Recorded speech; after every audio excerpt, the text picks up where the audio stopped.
तो फ्रेंड्स, आप सभी का स्वागत है हॉरर स्टोरी में। और आज की कहानी है एक राज नाम की लड़की की, जो कि हॉन्टेड ऑफिस की कहानी है। राज पहले गांव में रहता था। उसने एक जगह अप्लाई किया था मुंबई में, जहां पर उसे जॉब लग चुकी थी। एक एमएनसी कंपनी थी बहुत बड़ी। उस कंपनी में उसे जॉब लग चुका था। बहुत ज़्यादा वो खुश हो गया था कि वो मुंबई जैसे शहर में जाएगा और उधर काम करेगा और उधर रहेगा भी, और उसकी लाइफ को भी चेंज कर देगा और अपनी फैमिली की भी लाइफ को चेंज करेगा। उससे बहुत ज़्यादा उसकी फैमिली भी खुश थी। लेकिन उसकी फैमिली थोड़ा डर रही थी कि मुंबई जैसे शहर में जाना सेफ है कि नहीं, अकेला वो रह पाएगा कि नहीं रह पाएगा। ये सारी चीज़ें उनको टेंशन खा रही थी। लेकिन उतने में राज बोलता कि कुछ नहीं, मैं वहाँ पर एडजस्ट कर लूँगा, मैं वहाँ पर रह भी लूँगा और काम भी करूँगा। जैसे ही मेरा काम थोड़ा सा अच्छे से हो जाएगा तो मैं आप सभी लोग को भी बुला लूँगा वहाँ पर। तो वैसा बोल के वो वहाँ से निकल जाता है। तो बहुत ज़्यादा खुश तो था राज। जैसे तैसे तो मुंबई जैसे शहर में पहुंच जाता है। पहुंचने के बाद वो सबसे पहले ढूंढता है रहने की जगह। तो उसे एक पीजी में एक घर भी मिल जाता है, जो कि शेयरिंग रहता है। तो वो ज़्यादा खुश हो जाता है कि यहाँ पर शेयरिंग में मुझे एक घर तो मिल गया, जिसमें मेरा रेंट भी आधा हो जाएगा और मेरा जो बाकी सेविंग बचेगी वो मैं घर पर भी भेज सकता हूँ। और उसके बाद वो अगले दिन निकल जाता है ऑफिस,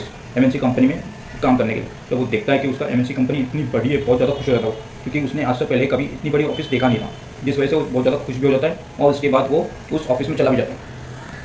ऑफिस पहुंचने के बाद वो अपने मैनेजर से मिलता है, उसे रिपोर्टिंग करता है। लेकिन उसका मैनेजर उसे एक और चीज़ बताता है कि तुम्हारी जो शिफ्ट अभी लगेगी वो नाइट शिफ्ट लगेगी। पहले स्टार्टिंग में कभी भी फ्रेशर्स की नाइट शिफ्ट ही लगती है, उसके बाद ही तुम्हें डे शिफ्ट मिलेगा। तुम्हें मंजूर है? और उसको सैलरी पैकेज भी बहुत ज़्यादा अच्छा मिल रहा था, जिस वजह से उसने इनकार कर ही नहीं पाया। बोला कि ठीक है, मैं करने को तैयार हूँ। लेकिन उसके मैनेजर ने उसे एक और चीज़ बताया था कि यहाँ पर जो कुछ भी हो जाए, तुम्हें रात के समय बाहर बिल्कुल भी नहीं आना है। और कोई तुम्हें 3 बार भी आवाज़ अगर दे रहा है तो भी तुम्हें बाहर बिल्कुल नहीं आना है। तुम्हें अपने ही कैबिन के अंदर बैठ के काम करना है, चाहे जो कुछ हो जाए। अगर तुम बाहर गए तुम्हारे साथ बहुत कुछ बुरा भी हो सकता है। इतना बोल के वो वहाँ से निकल गए। और ये सोचते रहे कि क्या बुरा हो सकता है, ऐसा क्या चीज़ है। पहले दिन तो सब कुछ अच्छे से रहा, क्योंकि पहले दिन तो पूरा ऑफिस को घुमा, सब कुछ किया। उसके अगले दिन से उसकी नाइट शिफ्ट लगने वाली थी। अगले दिन से वो बहुत ज़्यादा एक्साइटेड था और नाइट शिफ्ट के लिए वो चला गया। जैसे नाइट शिफ्ट के लिए गया तो वहाँ पर कुछ बहुत ही कम लोग ही उसके साथ काम कर रहे थे, क्योंकि नाइट शिफ्ट था, जिस वजह से बहुत कम लोग वहाँ पर थे। दिन में तो बहुत पूरा ऑफिस भरा हुआ रहता था, लेकिन रात के समय बहुत कम लोग ही रहते थे वहाँ पर। और वो अपने कैबिन में जाकर बैठ गया। बैठ के अपना काम ही कर रहा था। काम करते करते उसे थोड़ा सा भूख लगने लगी।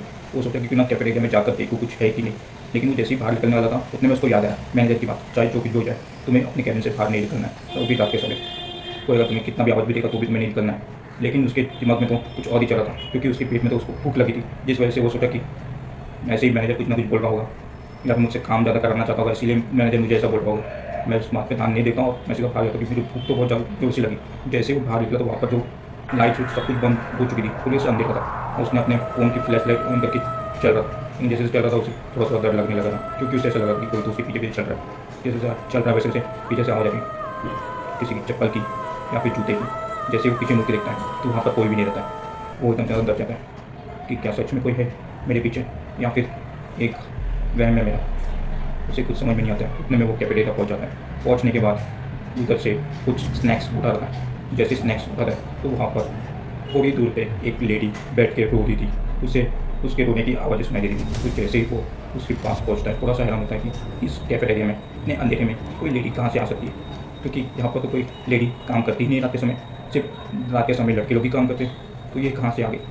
तो उससे पूछता हूँ डरते हुए वो राज उसे पूछता है कि आप कौन हो, आप कौन हो। इतना बोलने के बाद जैसे ही वो लेडी उसकी तरफ बढ़ती है, चेहरा ऊपर करती है, उतने में वो बहुत ज़्यादा डर जाता है। राज डरते हुए गिर जाता है पीछे और रोने लगता है, मुझे मत मारो, मुझे मत मारो, मुझे मत मारो। क्योंकि जो लेडी थी उसकी जो दोनों आंखें थी, आंखें वाइट हो चुकी थी और चेहरे पे खून लगा हुआ था और दांत नुकीला था, जिस वजह से वो बहुत ज़्यादा डर जाता है और वहाँ से डरते हुए भागने लगता है। लेकिन जैसे जैसे वो पीछे भाग रहा है, वैसे वैसे उसके पीछे ही वो लेडी भी भागने लगी और चिल्लाते हुए भाग रही है। डरते हुए भाग रहा है और चिल्लाते हुए वो लेडी उसके पीछे भाग रही है। और भागते भागते वो लेडी बोल रही है, मैं तुझे नहीं छोड़ूंगी, मैं तुझे नहीं छोड़ूंगी, मैं तुझे नहीं छोड़ूंगी, क्योंकि तुम लोग की वजह से मैं मर चुकी हूँ, तुम लोग की वजह से मैं मर चुकी हूँ, मैं किसी को भी नहीं छोड़ूंगी, नहीं छोड़ूंगी मैं।